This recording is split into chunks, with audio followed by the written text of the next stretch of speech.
May mga NBA players na nagre-retiro na parang rockstars. May farewell tour, may standing ovation, at may mga fans na halos umiyak sa saya. Pero meron ding iba na biglang natapos ang career dahil sa injuries. At meron ding hindi nila alam na yun na pala ang huling laro nila. Ito ang huling laro ng 10 NBA legends. Shaquille O'Neal. Sa pagtatapos ng kanyang career, hindi na talaga nasa pinakamagandang kondisyon si Shaq dahil dito limitado na ang kanyang produksyon sa court. Sa kanyang final season kasama ang Boston Celtics, nag-average lang siya ng 9 points per game at nakapaglaro ng 37 games sa regular season dahil sa injuries. Pero kahit hindi siya 100% healthy, gusto pa rin ni Big Diesel na lumaro sa playoffs at nagkaroon siya ng pagkakataon sa second round laban sa Miami Heat. Ang problema, nakapaglaro lang siya ng 3 minutes bago bumigay ang kanyang Achilles na tuluyang nagtapos sa kanyang Hall of Fame career. Sa huli, hindi man lang nakapunto si Shaq sa kanyang huling laro sa NBA. Kobe Bryant. Noong 2015-2016 season, inanunsyo ni Kobe Bryant ang kanyang retirement sa pamamagitan ng kanyang tula na Dear Basketball. Simula noon, naging isang engranding farewell tour ang buong season. Lahat ng fans, players at NBA franchises nagbigay pugay sa isa sa greatest player of all time. Kahit mababa ang kanyang average o madalas mintis ang shooting, hindi na yun importante. Ang mahalaga, nakita natin ang masaya, relax at candid na Kobe sa kanyang final year. Ngunit dumating ang huling laro kontra Utah Jazz. Tinawanan lang niya ang hamon ni Shaq na umiscore ng 50 points. Pero nung dumating ang gabi ng April 13, 2016 sa Staples Center, punong-puno ng fans, family at celebrities. Doon nagpakitang gila si Kobe na parang prime Kobe. Kahit na mintis niya ang kanyang unang 5 tira, pero noong nagsimula siyang uminit, pagdating ng third quarter, meron na siyang 37 points. Pero hindi pa siya tapos dahil sa fourth quarter, parang bumalik si Mamba. Nagtala siya ng 23 more points at literal na binuhat ang Lakers para talunin ng Jazz. Sa katunayan, na-outscored niya mag-isa ang buong Utah team sa fourth quarter. Sa huli, nagtapos si Kobe ng 60 points, ang highest ever na naitala ng isang player sa kanyang farewell game. Walang kahit sinong nauna sa kanya ang nakapagtala ng kahit 30 points sa final game. Pero siya, 60 points. Umalis si Kobe sa court na may standing ovation at binigkas ang mga salitang Mamba out. Larry Bird. Ang pinakahuling basketball game ni Larry Bird ay hindi sa NBA, kundi sa 1992 Olympic gold medal game kontra Croatia. Pero ang huling NBA game niya ay ilang buwan bago iyon, sa second round ng playoffs. Noon, 35 years old na si Bird at hirap na dahil sa matinding back injury. Sa regular season, 45 games lang ang kanyang nalaro. Kailangan pa niyang mag-stretch ng halos 2 oras bago maglaro para lang makatakbo sa court. Kahit ganun, nag-average pa rin siya ng 20.2 points, 9.6 rebounds at 6.8 assists at napili pa sa kanyang ika-12 All-Star sa loob ng 13 seasons. Sa playoffs kontra Cleveland Cavaliers, na-miss ni Bird ang opening round sweep laban sa Indiana at pati ang unang 3 laro ng series. Pero kahit bumalik siya, hindi na kinaya ng Celtics. Umabot sila sa Game 7 pero natalo sila ng malaki. Sa kanyang huling laro, nagtala si Bird ng 12 points, 5 rebounds at 4 assists sa loob ng 30 minutes habang madalas nakaupo sa gilid, hawak ang kanyang likod. Wilt Chamberlain. Noong 1972-73 season, nag-average si Wilt ng 13.2 points, 18.6 rebounds per game, habang may nakakabilib na 73% shooting percentage. Siya rin ang nakapagtala ng field goal percentage record na tumagal ng 47 years, hanggang sa nalampasan ni Mitchell Robinson noong 2020. Kahit medyo tumatanda na, dominant pa rin si Wilt kasama si Jerry West. Nabigyan ulit nila ng pag-asa ang Lakers na makuha ang titulo. Umabot sila sa NBA Finals kung saan hinarap nila ang New York Knicks, ang parehong team na kanilang tinalo noong nakaraang taon. Pero sa pagkakataong ito, bumawi ang Knicks at nakuha ang kanilang pangalawa at huling championship sa franchise history. Hindi pa alam ni Chamberlain noon pero iyon na pala ang kanyang huling laro sa NBA. Sa kanyang final game, gumawa siya ng 23 points at 21 rebounds. Isang tunay na dominant exit. Michael Jordan. Karamihan ng players isang beses lang nagre-retiro pero si MJ 3 beses.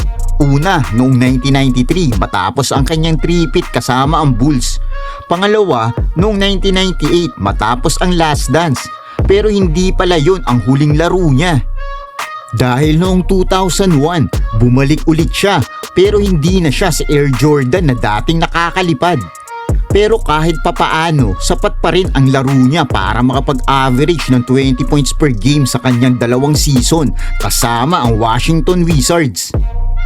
Pero pagdating niya ng 40 years old, oras na para tuluyang magretiro at hayaan si Father Time panatilihin ang kanyang undefeated record. At dahil hindi nakapasok sa playoffs ang Wizards, lahat ng tao alam na magiging regular season game ang kanyang huling laban kontra kay Allen Iverson at Philadelphia 76ers. Punong-puno ng media, celebrities at NBA legends ang arena para masaksihan ang farewell ni MJ.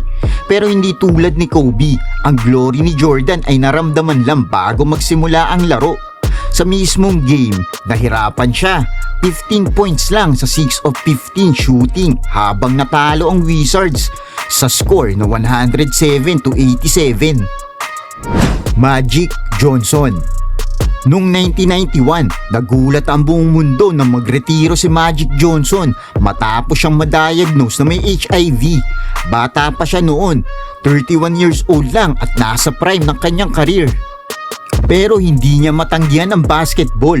Bumalik siya para sa 1992 All-Star Game kung saan nanalo pa siya ng MVP.